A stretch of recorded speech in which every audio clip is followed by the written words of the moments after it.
So hello dear student, কেমন আছো? I hope প্রত্যেকে শুধু ভালো নয়, ভীষণ ভালো আছো। স্ক্রিনের ওপর চক্রবৃদ্ধি সুদ এই চ্যাপ্টারে একটা কোশ্চেন দেখা যাচ্ছে, তাই না? সো এই প্রশ্নটা আমরা পড়বো, বুঝবো, তারপর অঙ্কটা করবো। ওকে, কি বলেছে দেখো। বলেছে যে 5% অর্ধবার্ষিক চক্রবৃদ্ধি সুদের সমতুল্য বার্ষিক সুদের হার কত? মানে এখানে দুটো কেস। একটা কি বলছে, যে টার্ম যেটা হচ্ছে 6 মাস অন্তর অন্তর সুদ দিচ্ছে, সেই সুদটা হচ্ছে সুদ প্লাস আসল মূল মূলধন হয়ে যাচ্ছে, তাই তো। আর এখানে বলছে না 6 মাস নয়, টোটাল 1 বছর, মানে 12 মাস। 12 মাসে সুদ যেটা দিচ্ছে তারপর সেটা সুদ আসল হচ্ছে। এই তো দুটো গল্প বলেছে। হ্যাঁ, তাহলে এখানে রেট অফ ইন্টারেস্ট কত বলেছে? 5 বলে দিয়েছে। হ্যাঁ, এন কত? এন তো আমি পরে দেখেই নিচ্ছি কত হয়। ঠিক আছে, পি পি তো কিছু বলে নাই, পি কে পি রাখলাম। বেশ, তাহলে এখানে কি পাবো?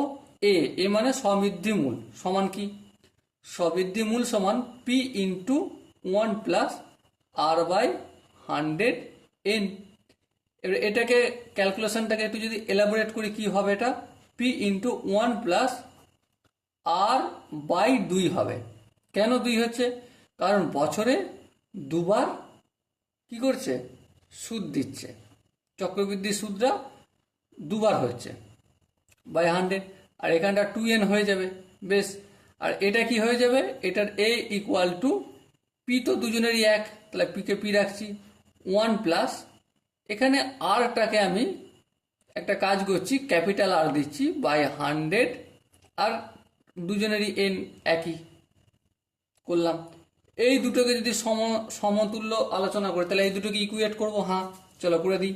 P into 1 + R/2/100 2n equal to P into 1 + R/100 n।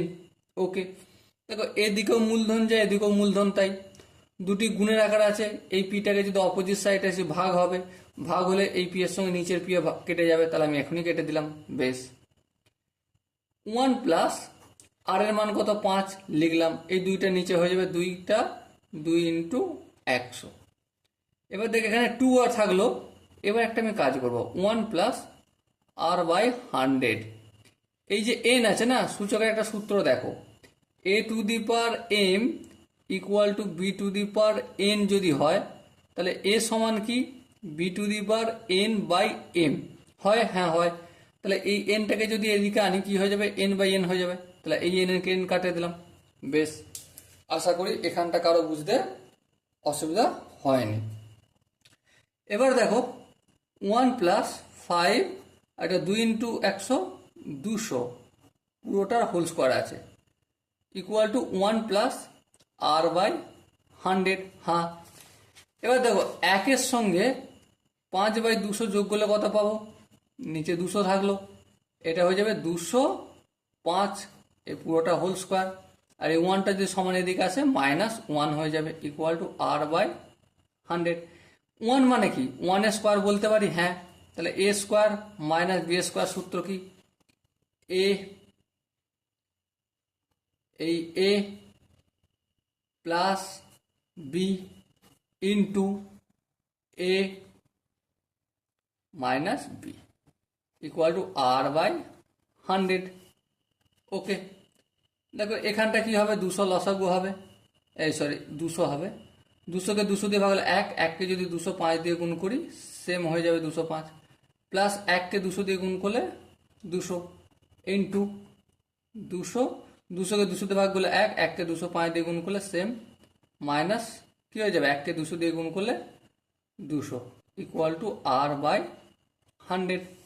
এবার দেখো কি দেখবে? এই 200 গুণ। হ্যাঁ, এই গুণ করে দিলাম। 105-এর সঙ্গে 200 যদি আমি যোগ করি, কত হবে? 405 হবে, ইন্টু 205 থেকে 200 বিয়োগ করলে 5 হবে। আর এই 100টা ভাগ আছে এদিকে, অপোজিট দিকে আনলে গুণ হয়ে যাবে, ইকুয়াল টু আর। একটা শূন্য দুটো শূন্য, একটা শূন্য দুটো শূন্য। বেশ, আর কি কাটবে? হ্যাঁ কাটবে। 5 1-কে 5, 5 × 100 ছিল, এটা 40 হয়ে যাবে। বেশ, আর কিছু কাটবে? হ্যাঁ কাটবে। কত কাটবে দেখো, 5 8 40, হ্যাঁ 5কে 81 দিয়ে গুণ করলে কত পাবো? 405। তাহলে কি হলো, 8 দুগুণে 16 উপরে 81 ইকুয়াল টু আর। সো আর কত পেলাম? 81/16, মানে কি 5 16 80.0625। তাহলে যদি সমতুল্য করা হয় তাহলে এর আর 5 যদি হয়, একে সেই সমতুল্য টাকা পেতে গেলে 5.0625% সুদের হার হতে হবে, তবে দুজনের বছরের শেষে গিয়ে সেম টাকা হবে। ওকে, বোঝাতে পারলাম কি? আই হোপ প্রত্যেকে বুঝতে পেরেছ। যদি কোনো জায়গায় ডাউট থাকে, কনফিউশন থাকে, বা ভালো করে ক্লিয়ার না হয় কোনো কনসেপ্ট, সো তাকে বলবো আমি কমেন্ট বক্সে গিয়ে কমেন্ট করতে। ওকে, তার জন্য একটা ডেডিকেটেড ভিডিও নিয়ে আসবো। সো দেখা হচ্ছে পরবর্তী ভিডিও। ততক্ষণ পর্যন্ত ভালো থেকো, সুস্থ থেকো এবং জয় হিন্দ।